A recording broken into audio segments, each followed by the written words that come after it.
Meghalaya TMC kan Wanlam Shapi ko Meghalaya Financial Inclusion for Women Empowerment Scheme.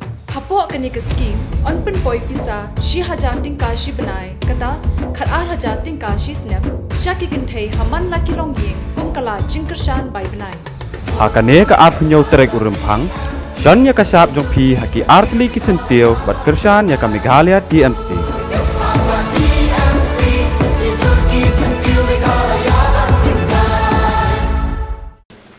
Ulat Batamai ke Jilla Pagu Johan agak khat pratri ke penaran pang arajar arpulai ula bam semai ke mulat ke Jilla Raj Bhavan Shillong da pentian semai u da Justice Wan Lura ding do judge jong ke Meghalaya High Court Pagu Johan dei ulat barim ke Jilla Bihar bala shimti yagni ke kam na Brigadier Dr. BD Mishra retired.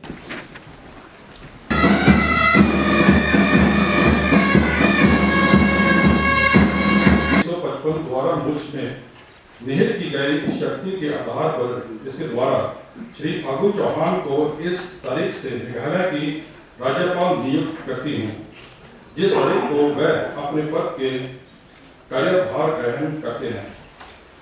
Bharat गणराज्य के 74वें वर्ष में आज सन 2023 ईस्वी के फरवरी मास के 11वें दिन 22 मार्च 1944 शक राष्ट्रपति भवन नई दिल्ली में दिया गया।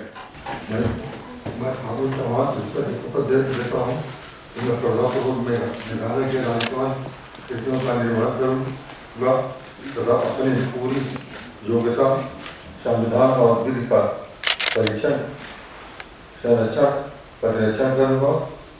मैं मेघालय की जनता की सेवा और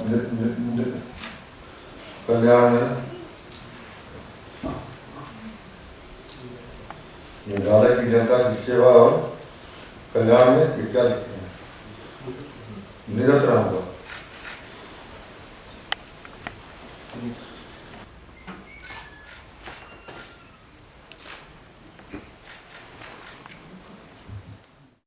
Meghalaya TMC kan Wanlam Shapi ko Meghalaya Financial Inclusion for Women Empowerment Scheme. Hapo kani ka scheme on pen poi pisa shi hajating kashi banai kata kharar hajating kashi snap shaki kin thei haman la kilong yeng kum kala jingkershan bai banai. Hakane ka apnyo terek urempang Shanya kasap jong pi haki artli kisentil bat kershan ya ka Meghalaya TMC.